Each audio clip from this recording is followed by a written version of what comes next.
မင်းသားကခဏတိတ်ဆိတ်နေပြီးမင်းသမီးကိုကြည့်ပါတယ်ကျွန်တော်တကယ်တော့မင်းထင်ထားသလိုလူတယောက်မဟုတ်ဘူးတော်ပြီးငါမကြားချင်တော့ဘူးအစကတည်းကငိုက်ကိုလိန်ခဲ့တာပဲမဟုတ်လားကျွန်တော်လိန်ချင်လို့မဟုတ်ပါဘူးလူတွေကကျွန်တော်ပိုက်ဆံကိုပဲစိတ်ဝင်စားကြလို့ပါဒါဆိုငိုက်ကိုဘာလို့စမ်းသက်တာလဲမင်းသမီးရဲ့မျက်လုံးထဲမှာမျက်ရည်ဝဲလာပါတယ်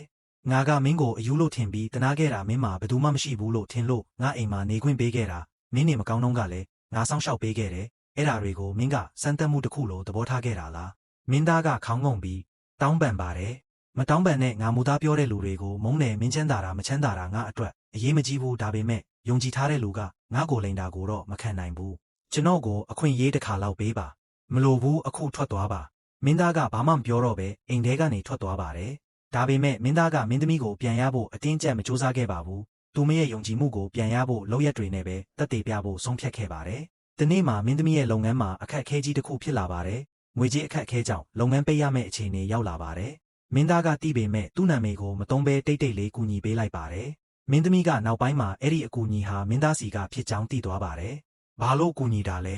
မင်းသားကပြုံးပြီးမင်းကိုပြန်ရဖို့မဟုတ်ဘူးမင်းအခက်ခဲဖြစ်နေတာကိုတီးလို့ကူညီချင်တာပါမင်းကကျွန်တော်ကိုဘာမှမရှိတဲ့လူလို့ထင်တဲ့အချိန်မှာတောင်ကူညီခဲ့တယ်အခုကျွန်တော်ကမင်းကိုကူညီနိုင်တဲ့အချိန်ရောက်ပြီအဲ့ဒီအချိန်ကစပြီးမင်းသမီးဟာမင်းသားရဲ့ပြောင်းလဲလာမှုကိုတဖြည်းဖြည်းမြင်လာပါတယ်သူမကိုမလိန်တော့ဘူးဘာမှမဖုံးကွယ်တော့ဘူးသူမရဲ့ဆုံးဖြတ်ချက်ကိုလည်းလေးစားပေးပါတယ်ဒီနေ့မှာမင်းသားကမင်းသမီးရှေ့မှာဒူးထောက်ပြီးဒီတခါတော့ကျွန်တော်ဘာမှမဖုံးကွယ်တော့ဘူးမင်းကိုပိုင်ဆိုင်ချင်တာမဟုတ်ဘူးမင်းရဲ့ယုံကြည်မှုကိုပဲပြန်ရချင်တာပါမင်းမချစ်နိုင်သေးရင်တောင်ကျွန်တော်စောင့်နေပါမယ်မင်းသမီးကမျက်ရည်ဝဲပြီးပြုံးလိုက်ပါတယ်